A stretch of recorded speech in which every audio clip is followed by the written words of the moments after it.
The thing that people miss a lot are the functionality issues of a house. I got to work in leasing for almost a year. So I was in the house with tenants, low income, all the way up to executives, and hear their responses to the setups, the functionality issues. So I learned a tremendous amount from that experience. Welcome to the Rental Property Owner and Real Estate Investor Podcast, brought to you by the Rental Property Owner Association, providing benefits and services to real estate investors and rental property owners for over 48 years.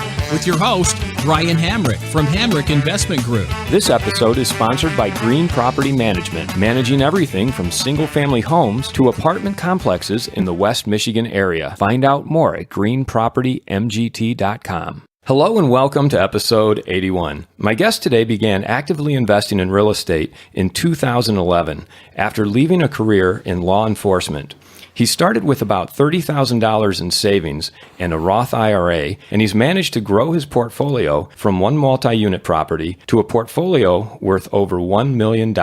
And that's not all. Tim VandenToorn is also the managing partner of United Properties of West Michigan, managing over 500 properties in the Grand Rapids area. Tim also started United Realty, which serves as a brokerage for United Properties and assists investors with the acquisition of investment properties. Tim, welcome to the show. Thank you, Brian. Glad to be here. You have an interesting background in law enforcement. I do. I'm wondering if you can kind of fill us in on the details. Yeah, it was rather unexpected. I graduated from the police academy in 2003. At that point, it was very difficult to find a job in law enforcement. So I spent the next few years looking for a job. About 2006, I started with the Kent County Sheriff's Department and was in an entry-level position there, not on the road. Shortly thereafter, accepted a position with the Muskegon City Police Department, where I was a road patrol officer for a short time, with the goal of always coming back to Grand Rapids. After getting some experience under my belt, I was able to accept a position with the Kent County Sheriff's Department. So I was a road patrol with them for a couple years. An opportunity came up at United Properties, and I made the transition there. Back up a little bit. So you were in Muskegon, Yep. Doing road patrol. Yep. So I have to wonder, did you ever get any calls to any rental properties or have any exposure to rental properties during that period? Yeah, that's an interesting question. I never thought about that at the time. Real estate investing, any other career was not on my mind. I had no ambition to do anything but law enforcement. I had blinders on and I was law enforcement 110%. So it's kind of a personality of mine, just go 110%. So I never really considered any other avenue or career. We did run into evictions. One of the requirements in the city of Muskegon was that a peace officer had to show up for evictions, which so we had to stand by as a peace officer and video. So you've experienced evictions from the law enforcement side. Exactly. Mm-hmm. Yep. Just really as a standby, make sure there was no issues with the court officers. Muskegon is a small town. Income levels are pretty different from Grand Rapids. A lot of low income, and so yeah, we had to stand by for evictions. But that was really my only exposure with landlords. They didn't have the type of code compliance that Grand Rapids has. There was not a lot of interaction with the landlords, and it really wasn't on my radar at all. Okay, so what happened then to transition you from law enforcement to rental property, owning rental property, and now managing rental property? So after Muskegon, went to Kent County. Kent County, in general, is a great department to work for. Like I mentioned earlier, for me, it's 110%. And it was not a good fit for me and my family. And my family life and marriage was eroding quickly. And we realized that if we were going to keep this together, law enforcement wasn't where I was going to be long term. Everything from the schedule to the camaraderie you have with your partners, fellow law enforcement. Yeah. I mean, it's you're all boots in. It's all night long. It's overtime. In order to climb the ladder, you have to be dedicated and you have to make sacrifices.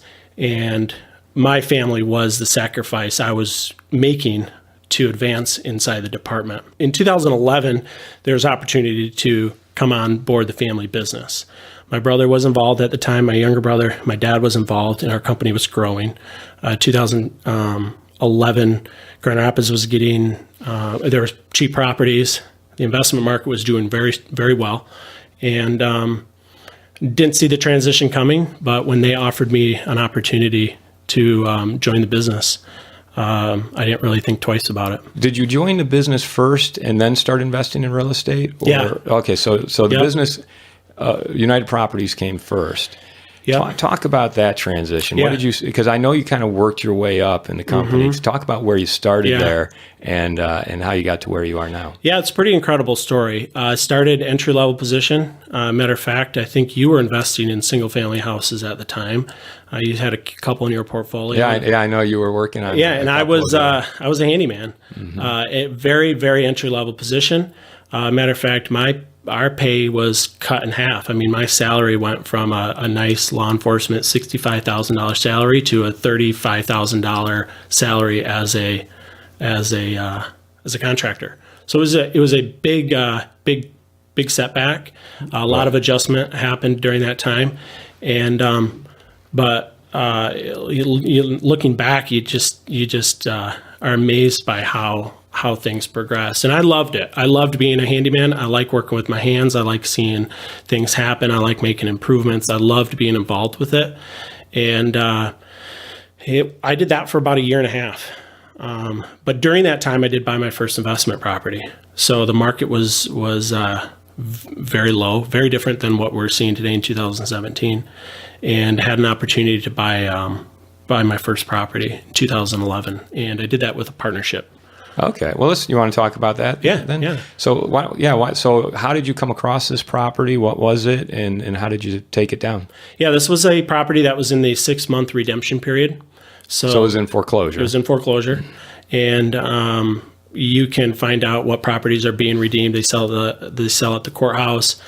They go through a 6-month redemption period if they're occupied and not abandoned. This property was in that 6-month redemption period. It had already sold at the courthouse, and so I had an opportunity to jump on it during that 6-month redemption period. So I made a deal with the current owner, and with my brother, actually, at the time. We bought a 4-unit on the northwest side of Grand Rapids.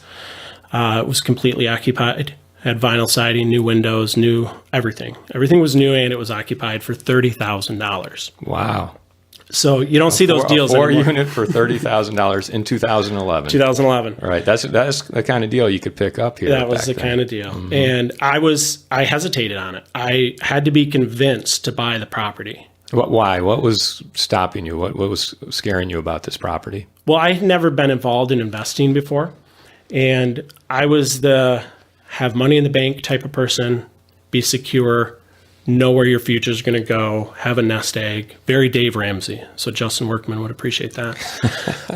So I was very, very Dave Ramsey, and we had just made a big family transition with salaries, right? So I was then going to buy this unit. Yeah. How do you cut your income in half and then go buy and invest in real estate? With my savings account, yeah. So I did that in a partnership with my brother. We split it 50-50.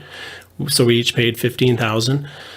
We worked on improving the units as we had time and as we had vacancies. The rents were about $475 at the time, so pretty cheap. They were 2-bedroom, 900 square foot units, so very large. Wow, 4 2-bedroom, 900 square foot units. Wow, that's that's got to rent for a lot more than. Yeah, we're up to $795 right now. There's still some functional issues. There's still improvements that could be made on the property. I don't own that anymore, but you could get that into the $900 to $1,100 range as the improvements come over on the northwest side. It's close to Bridge Street, et cetera. So there's a lot of opportunity still in the property.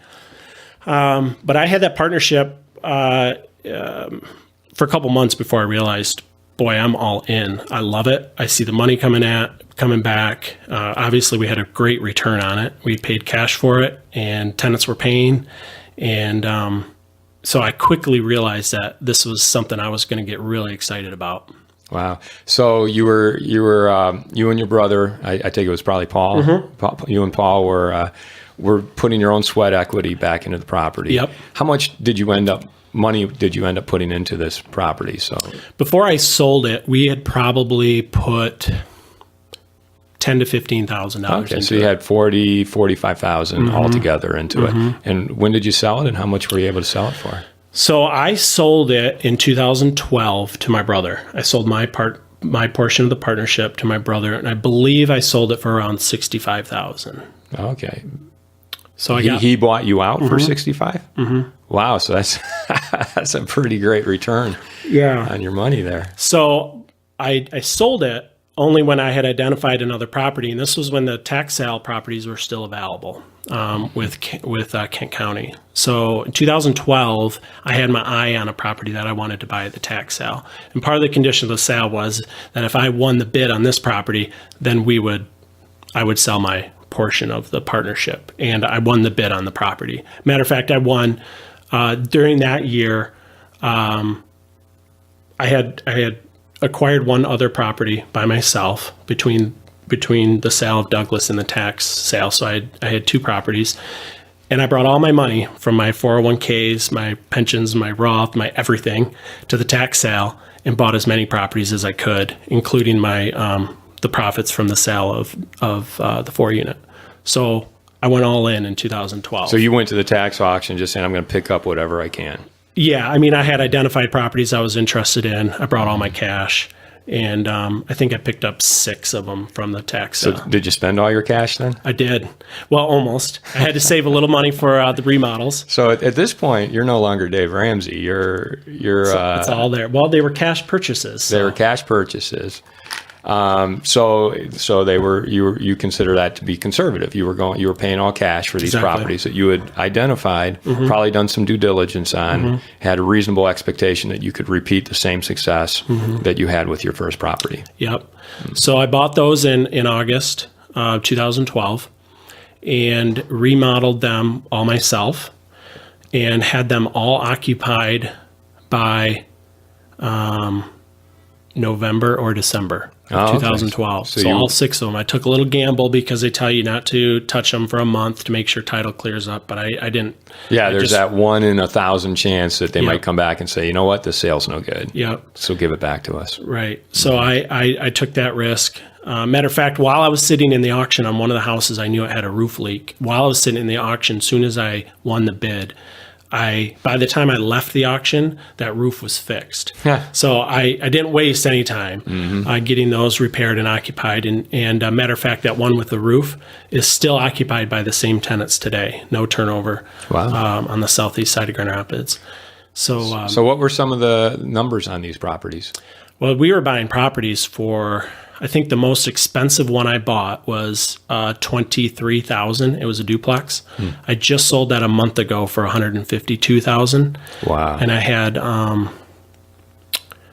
under 40 into it total. And I had it rented for the last 4 years with no turnover. Wow. So did very well on that. Those are opportunities that are no longer. Yeah, you don't see that anymore. So I'm not suggesting that can be duplicated. It's very, very providential. So that was a good deal. But yeah, so I sold those. So I bought some, repaired them, had them occupied. Most of them I still own today. I sold 1 or 2 here and there, but for the most part, I kept the portfolio. So was your formula for success there, buying them really cheap at tax auction, doing a lot of the work yourself, and doing it as quickly as you could so you could get them leased up? Was that pretty much your formula, or was there more to it? No, that was pretty much it. I mean, it was sweat equity, it was hard work, and then I let the management company handle the leasing aspect of it. Once they were up and occupied, then I turned them over to the management company. Over to United Properties, which you were working for full time for them the entire time. Yeah, at that time, I was beginning the transition from working on the field and maintenance to working in the office, more overseeing our leasing department. So I made a transition during that time to overseeing our leasing. We were still a small company, probably 5 or 6 employees at the time that were full-time or on salary. So I worked in the leasing department and understood all the aspects of that. And then had the management company running those properties at that point. So I had about 8 or 9 units by 2012, beginning of 2013. Wow, so that's within a year, 2 years, You went from one property to 12 properties. So how did your portfolio grew to be worth over $1 million? Was it just a continuation of that process, selling one or two to be able to pick up 4 or 5 more? Yeah, exactly. So yeah, I would buy and sell strategically through that process. I tried to hold on to as many as possible. We still saw deals in real estate up to about 2015. So you could still pick up deals for properties. When I say deals, I'm talking like 4-bedroom, 1 bath, 1.5 bath for under $40,000. I mean, those single family houses were out there. And that's really what I looked for. I looked for the properties in the $35,000 to $45,000 range, which those properties today are $90,000 to $100,000. So a few things that happened that worked in my favor is, one, I was able to have a lot of cash. I didn't rely on financing. I bought a bunch of properties. And then obviously our market just exploded. So between 2012 and 2016, the appreciation on the properties and the attention that Grand Rapids has gotten really fast forwarded. Yeah, Grand Rapids has definitely exploded. I mean, I remember when we were buying back in 2011, I was buying before that, and there was no way to anticipate just how strong the rent growth and the population growth would be here in Grand Rapids. Yeah, to take advantage of the market. So I bought and sold during the last couple of years. As Grand Rapids got more and more attention, we were still finding those deals. I used to tell investors, it was interesting because part of the thing that has helped me as an investor is working for United Properties. We take phone calls from investors all over the world and answer questions, people looking for deals, people selling portfolios, so they call a management company. So I've had a unique opportunity, and even investors wanting to get out of the business altogether that we managed for. So there were some opportunities that came up that way. But kind of a unique situation that allowed me to, analyze deals, purchase properties, and build my portfolio that way. Yeah. So you do get a lot of calls from out-of-state investors or even international investors now looking at Grand Rapids. What kind of expectations do you help set for them? Yeah, it's been changing every year as well. So I used to get phone calls from investors asking how much they needed to get involved. How much do I need to buy my first property? And I used to tell them, you need $35,000 to $45,000 in cash, because banks weren't financing anything under $50,000 for a period of time. From 2010 to probably 2014, it was almost impossible to find a bank to finance these cheap properties. Yeah, you pretty much had to be a cash buyer. You had to be a cash buyer. So I used to tell investors, let's start talking when you have $35,000 to $45,000 in cash, and you can get into a solid property, and we can get rents, around $800 to $850 for a 3 to 4 bedroom property. So that's what the numbers look like in 2011, 2012. And now I'm telling them, you don't need that amount of cash because a lot of people are financing now. But if somebody calls and asks, hey, what kind of property can I get for $90,000?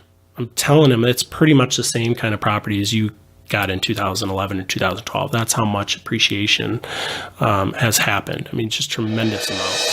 I'd like to take a moment to tell you about Green Property Management. Not only do they manage everything from single-family homes to apartment complexes in the West Michigan area, they also manage my entire portfolio. So I can tell you from personal experience that their unique flat fee management style is worth a closer look. If you feel that your property isn't operating to its fullest potential, then Green Property Management can help you take a holistic approach that will save you money, eliminate your headaches, and increase your net income. And if you're a property manager interested in applying Green Property Management's model, give them a call at 1-866-95-GREEN or visit them on the web at greenpropertymgt.com. So the expectations that investors are looking for now when I get phone calls, it's anywhere from 6 to 9% cap rates. Wow, so really investors are willing to accept a 6 cap now. Huh? Yep. Now those 6 caps have to be in a strong neighborhood, more residential. It's kind of those 1% deals. And and define 1% deal. If you have a $100,000 property, they want it to rent for $1,000 a month. So 1% of the purchase price per the rent. So kind of an easy, quick formula. There's investors that are happy with those deals. They can't be in the inner city. They can't be high drama. They can't be low income. They have to be stable. So, Heritage Hill or, those up and coming areas. Midtown. Cherry, those type of properties. So there's investors willing to purchase properties at that rate. Most of them want between a 7 and 8%, leaning toward the 8. So we try to identify properties for our investors that are going to achieve an 8%. And that's about a 12 to 13% cash on cash.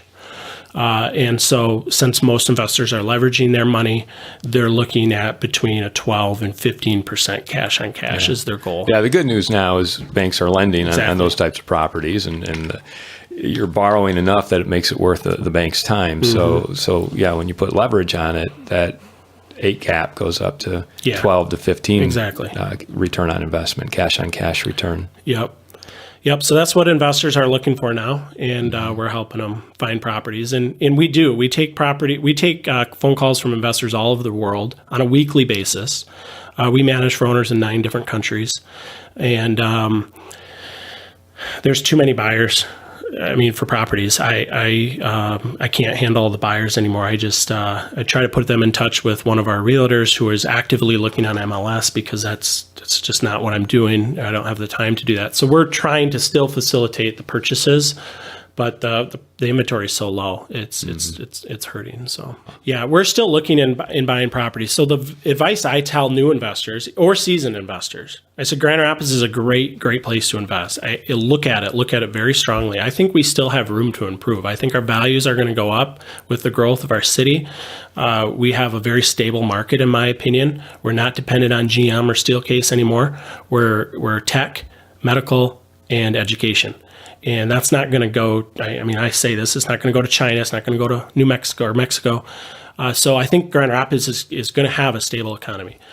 So I do encourage them to look. I do try to set expectations and say, look, be patient with your cap rates, but define your goals, know what you want, and when you see what you want, buy it.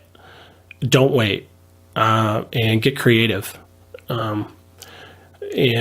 So I also tell investors, open your network of people. You need to look at leads from all sorts of different people. Don't just sign an agreement with me as an exclusive buyer's agent. I'm not going to do that, first of all. But look at leads from all different sources. You need wholesalers, you need brokers, you need realtors, you need everybody. United Properties is what my dad is the owner.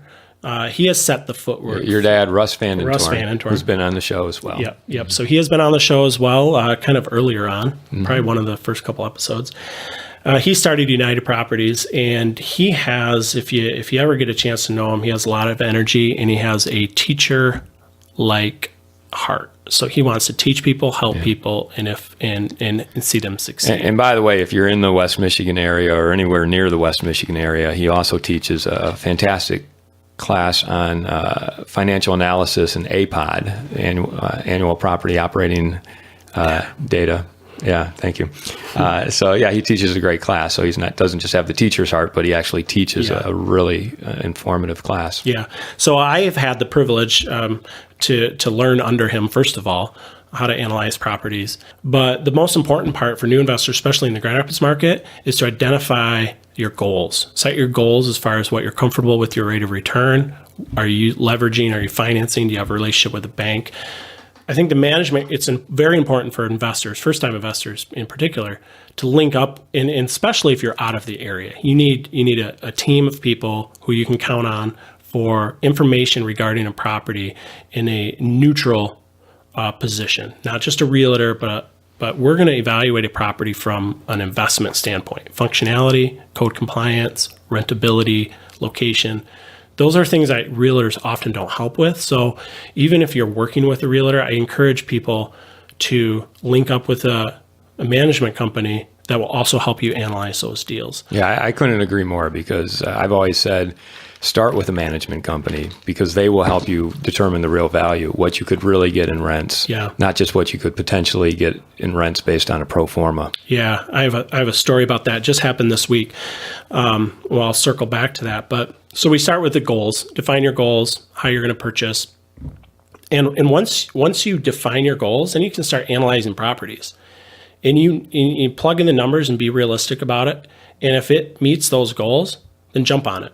And then Then let's move into to management. So then we talk about management and how that all works. But the first thing is, people want to know what your management fee is. I mean, that comes from everybody. Even if they don't have a house, they want to know what your management fee is, which always makes me chuckle.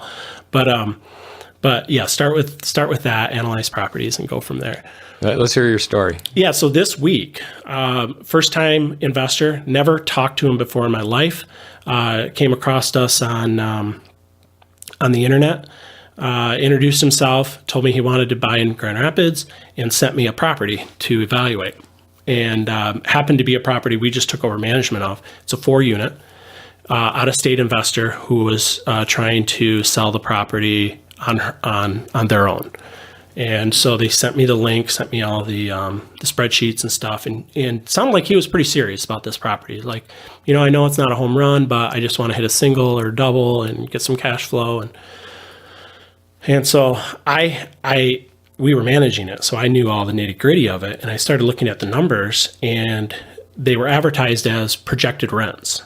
None of the numbers on there were actual, and one of the units was vacant, and they were advertising it as should be $900.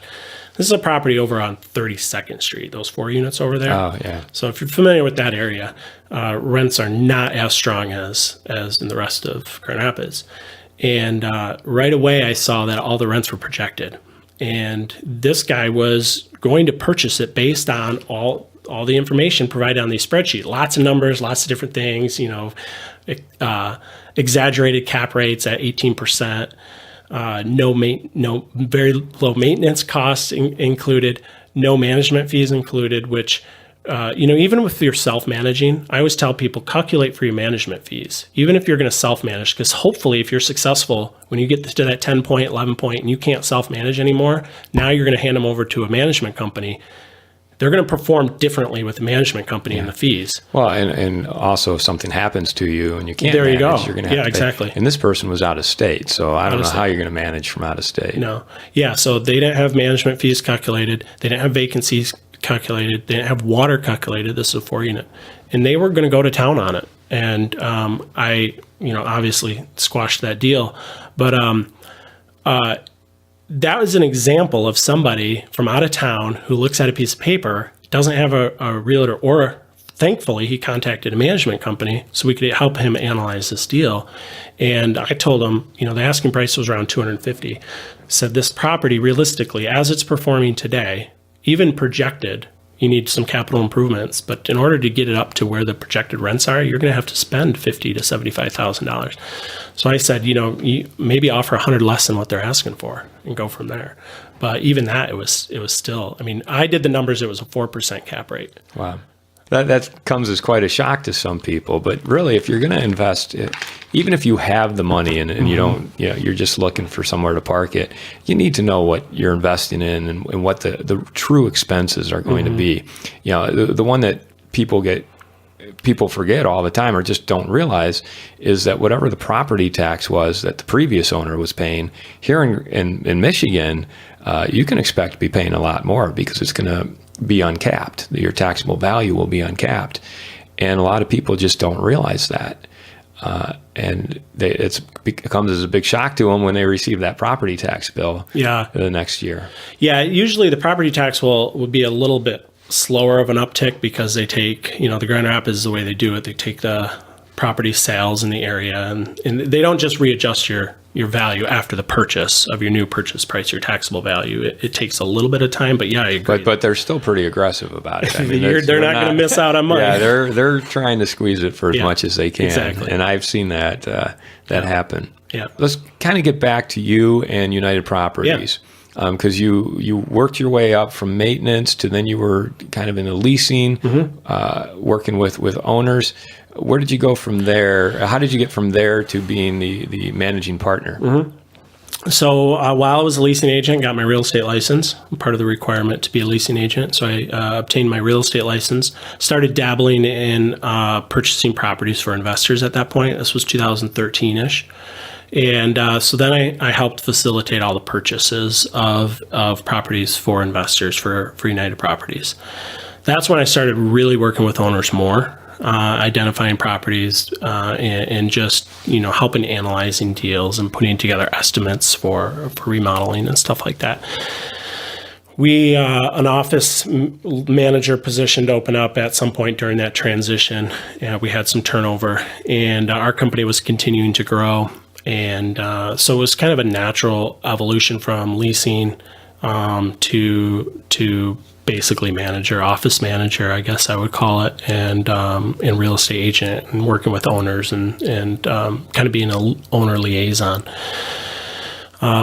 So that was kind of a natural transition there, and our company just kept continuing to grow during those times, and we were taking more owners on. Grand Rapids was starting to get a little traction. We were getting more attention. We had some turnover in our company, and you start growing and you have to pay people more. You get better employees, and that obviously pays it forward. So. That brings us to today. I mean, I became a broker a year or two after I became a realtor. And so you became a realtor, you became a broker, and then you started United Realty, which is kind of a sister company to United Properties. Yeah, I mean, we hold ourselves out for the brokerage as an investor-friendly brokerage type of thing. We don't have the active real estate agents that are out hitting the bricks and doing expired listings and stuff like that. Most of our agents are investors themselves, one off, two off here or there. Some of them work with clients and do retail sales, but for the most part, I kind of say we're an investor-friendly brokerage. It's not a profit center for us. Really, the motivating factor behind the brokerage was as a replacement for Russ upon his retirement, and or if something were to happen to him, a management company needs a broker. And so he was the broker of United Properties, and if something were to happen to him, now I have the ability to continue on with that. Well, let's switch gears here just a little bit and go back to the stories, the crazy stories, or the home runs that you've hit.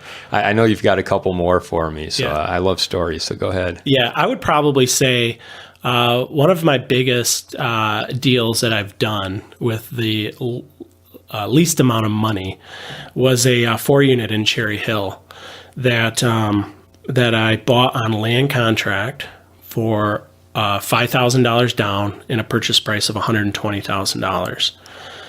The day after I closed that land contract, I put it on MLS for $189,000 and sold it the next day for $195,000.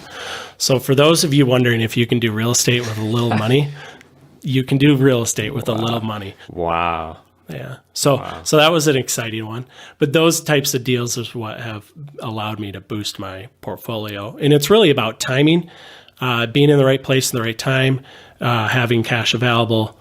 And, for one other thing real quick, talking about investors and what to do and how to get into it. A lot of people, Grand Rapids is a small town. You got to treat people well, treat your wholesalers well, network, get to know people, don't step on feet, and deals will come to you. And it's really about networking, being at the right place at the right time, and having money available to do it. And that's really the key, in my opinion, on real estate investing from an acquisition standpoint. What are you looking for now? I mean, what's out there that you're interested in? Yeah. So this year I set goals to buy about one property a month. So that's my goals for 2017. And so far I've been able to accomplish that. The numbers aren't as great. I'm starting to stretch myself a little bit more, but I still believe in Grand Rapids and where it's going. So my personal cap rate goals have dropped down a little bit. So talk about, are you still paying cash? Are you getting financing? For the most part, paying cash. Mm-hmm. However, I have learned in 2016 the power of other people's money. And so I've really enjoyed that. And so now I do a mixture, really. Some deals require cash if they want to be closed quick. Distressed properties, distressed owners that need to get out of it. Those have to be cash. If there's an opportunity to finance it, I'll finance it. And I'll do a commercial loan at that point. A lot quicker. Guidelines are easier. So a little bit of both. The deals are not out there like they were anymore. Most of our properties that are coming across our desk that are not retail properties or flips, we're doing more flips now. Me and a partner are doing more flips. Give me a typical example, number-wise, of the type of deal you would do now. Okay. We bought a property last November from the Kent County Land Bank, and the Kent County Land Bank targets homeowners more than investors. So if you're purchasing a property to remodel on behalf of the Kent County Land Bank, their goal is to put that in the hands of an end buyer, a homeowner. So we've purchased several from them in the last, 2016 when the last batch came around. But one of the last deals acquired for $40,000, single family home on the northwest side, put another 45 into it, made it nice, four bedroom, 1-bath home with a garage, and sold that for $147. We've done, and that's our goals. And now I do that with a partner, and so we split that. Actually, our LLC does. It just gets rolled into that. But the spread on that one was 60,000 ish. It's pretty good. Yeah. So there's still opportunities like that. And the reason for that is because of the uptick of the real estate market and more homeowners. I mean, these are properties that you would never, ever believe that would sell for in the 140 range. Another one was on Corrine, which is right off a Division on the southwest side. That was a $30,000 purchase. We put 15 into that one. And that one sold for in the 80s to a homeowner. So, a little bit less there, and things are getting even more tight now. I mean, we're doing deals where, it's a $15,000 or $20,000 spread. So it's getting tighter, but, if you do a lot of those, then it turns out okay. So you make up for it in volume. You make up for it in volume. Yeah. So we're using a hard money lender for that, and stepped that up quite a bit so we could do more because the margins are much more slim. It would be helpful to me and the listeners to know what you look for when you're buying an investment property, whether it be a buy and hold or a flip. What are some of the things you look for, and possibly what are some of the mistakes you've made or seen other people make in not looking for the right things? Yeah. Well, the short answer is look for the capital improvements that aren't done that you're going to have to do. Roof, siding, windows. I always tell people, if those aren't done, vinyl siding. A lot of properties in Grand Rapids have wood siding, so they're peeling paint, etc. That's a big expense. Windows is a big expense. Roof is a big expense. But all those things can be done and corrected. Just calculate for those. So look at those initially. The thing that people miss a lot are the functionality issues of a house. And part of the interesting thing about my experience is I got to work in leasing for almost a year. So I was in the house with tenants, prospective tenants, low income, all the way up to executives and students and young professionals. I got to go in these houses and hear their responses to the different scenarios, the setups, the functionality issues. So I learned a tremendous amount from that experience. One of the things that is often missed by investors could be bedrooms. I recently bought a property that I thought I could make into a functional 3-bedroom. And it was a bungalow style, upper, great layout, large living room, large master bedroom, very functional main level. The upstairs was chopped up into 3 rooms, and I thought for sure I can get 2 bedrooms up here. And after closing, went there with a builder, and there was just no way to maintain the functional upstairs of this property and to make it into 2 additional bedrooms. There was 1 nice bedroom up there and 2 rooms that were pretty much wasted. Too small to be technically a bedroom. Yeah, you couldn't make a hallway to one of them. You'd have a sloped ceiling, and so I had to get creative. And so with my remodel, instead of making it a 3-bedroom and just kind of a solid 3-bedroom, 1-bath, $1,300 type property, I had to go more high end on the property, make it a 2-bath, and attract the young professionals. So I'm in the process of doing that. So that was a big disappointment because I missed out on about 2% worth of cap rate on that, which makes it under my goals. So it went from a 14 to a 12% cap rate? It went down for sure. Yeah. So look at functionality. Another thing is some investors get hung up on how many bedrooms. I can charge $300 or $400 per bedroom. Well, you can if they're good size, they all have closets. They're not, off the front living room. Bedrooms are very important and oftentimes dictates your price, but don't do it at the sacrifice of the functionality of the overall house. You may rent it to a Section 8 or get more people in there, be able to rent higher, but the turnover is going to be higher because the functionality is not there. So bedrooms is one of them. Closets, people like closets. It's not a requirement for a bedroom to have a closet. It's not even a requirement to have a door on a bedroom. It's all about square footage and ceiling height and egress. But people like closets, so make sure you're looking for closets. Steep staircases is another one, or low, not bulkheads, but low ceilings. Low ceilings in the bump staircase. Your head on. Yeah, when you're going up the stairs. People miss that one a lot. And, the upstairs might open up great, but if nobody can get their stuff up the stairs, then that's going to cause an issue for you renting it. Clawfoot tubs. I always tell people, get the clawfoot tubs out of there if you can. They're high maintenance. Tenants generally don't like them. Some of them do if they're in a higher end house, but generally they don't like the clawfoot If you're tubs. doing a remodel, would you say go for a shower instead of a bathtub? It really depends on the market you're going for. If you're going to have a family in there, you're going to want a bathtub. If you're going to have young professionals, I would go with a shower. But that's a risky call too, because some people like to take baths, or maybe it's more convenient for shaving your legs. Or I don't really know. But but the clawfoot tub that can be more problematic. Clawfoot tubs generally, in my experience, their plumbing is often exposed. It could get moved or shook. The plumbing issues are the ones I'm concerned about more so than the curtain. But the curtain's another one. They get ripped down from the ceiling. They're not securable. They're ugly. I remember going through some properties with your dad early on where it was advertised as like a 3 or 4 bedroom property, and he would walk in and say, "Oh, this isn't big enough to be a bedroom. This is really a 2-bedroom." And I think without having that sort of expert advice, you can easily buy something that you think is one thing, and it turns out to be something completely different. Yeah, you do find that with real estate quite often. The nice ones to find are the ones that are advertised as a 2-bedroom and obviously a 3-bedroom. It doesn't hit the radar of a lot of investors because they're looking for a 3-1 or a 4, 1.5 or whatever.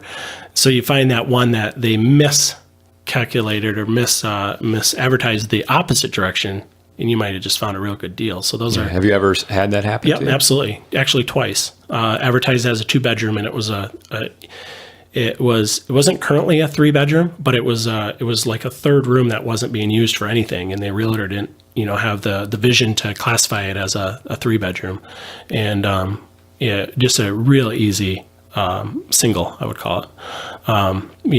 Opportunity to make money with very little investment. Yeah, what great added value to a property. And that's where the opportunity is now in Grand Rapids. So I tell people, look for those low rents that haven't been raised for a long time, that you can do some improvements and raise the rents and get the value add, and make that work. And that's really what you got to do to be creative now in Grand Rapids because of where the market and the prices are, is look for those value add opportunities. Yeah. So let's talk about the future here. Mm-hmm. What do you see happening in the future? What's your vision for United Properties? Where are we going here? Yeah. Well, as far as United Properties, I mentioned it briefly earlier. We set ourselves up in the community as a teacher-minded management company. We plan to continue that as long as we can support that, the additional personnel that takes. For our company personally, we're looking at different options in the Grand Rapids market. We're not looking outside of Grand Rapids market at this point for expansion. I do know there's a lot of opportunities in the surrounding areas for investors. There's great management companies in those areas that you can can get in contact with. We have explored some other markets, but haven't made any serious move toward it. We're really focused in the last 2 years on service for our owners and transparency. So what we have found, because we manage for owners in 9 different countries, is they want to know what's happening with their property. They want to know what they're paying for. They want to know more details. And a lot of management companies don't provide all the details owners want. So from custom reports to photographs to receipts, we now supply owners on every single work order that's entered into their property.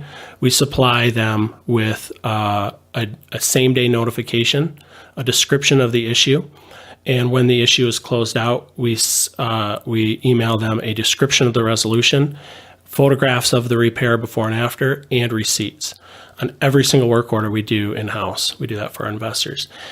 And we get have had tremendous positive feedback for that, because we don't know of any other company that's doing that. Not only do we do that with emails, but we then allow them to document and save that on their owner's portal, which has come a long ways. So now they can save reports, you can save photographs, you save receipts, all your bills. Everything is available for the investor to review. It's not just a once a month monthly statement anymore. So, those are services where we feel are going to service our investors, and that's what they want, because there a lot of these investors from California, from Florida, from Texas, from Arizona, from Ukraine, wherever they are from, they don't see their properties. They get their reports every once in a while. They maybe get a walkthrough report. We do a couple walkthrough reports a year with photographs. But now every time there's a work order, they can see what the improvement was. The great thing about that is kind of the trickle-down effect is it adds accountability for more layers, right? From your technician, who now knows his receipt is photographed, and he slides something on there, that's not going to cut it anymore. From the technician to the maintenance staff to the owner, there's 3 sets of eyes that are looking at those receipts. So there's a great deal of accountability there. Accountability and redundancy. And it costs us more. I mean, we hire virtual assistants to do this, but there's that overhead that does that. But we're hoping, long term, that we can elevate the level of property management and the service aspect of it. And, that will pay itself forward. So that's what we're working on as a company, is transparency and service. If someone wants to get a hold of you, how would they do that? Yeah, I'm available on BiggerPockets, obviously. You can search my name. My email address is tim@rentupm.com. That's tim@rentupm.com. It's probably the easiest way to get a hold of me. Or you can obviously look up our office, United Properties of West Michigan. My bio is on there, contact information is on there, and can be available that way as well. All right. Well, Tim, thanks for sharing all this great information with us.